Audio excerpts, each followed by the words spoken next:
News, Kansas News Leader. We're continuing our conversation with some of the children of Brown. And Carolyn, you didn't get a chance to talk about your neighborhood. What was the area like where you were growing up? Thank you. It was all black neighborhood.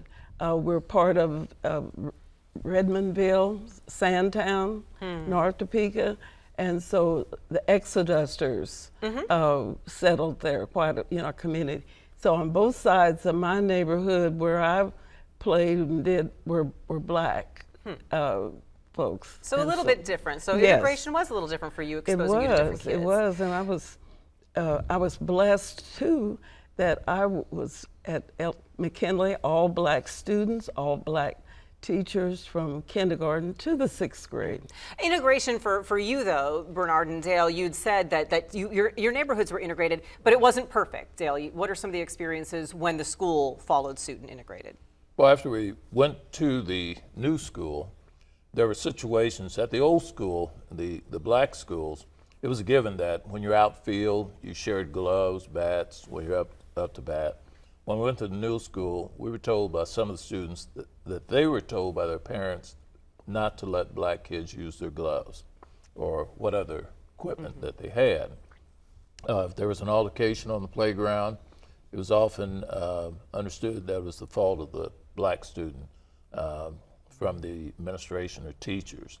And so there were some of those kinds of things that kind of reared its head that created consternation for black kids. Bernard, for your brothers, was it a big adjustment? And for you, because the junior highs, even though they had been integrated previously, it was still a change for you going there. Lincoln was not a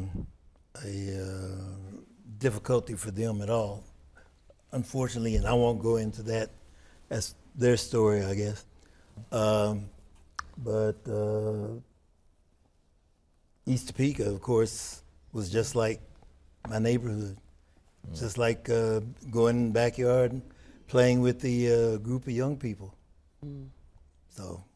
And there is a big homecoming celebration at the Brown versus Board National Historic Park on Saturday. All the children of the schools of the time are invited. And Carolyn, you said there's a keynote speaker who's going to be coming. Who's going to speak with you all? Yes, the keynote speaker is Joe Johnson. Joe Anderson. Oh, good grief.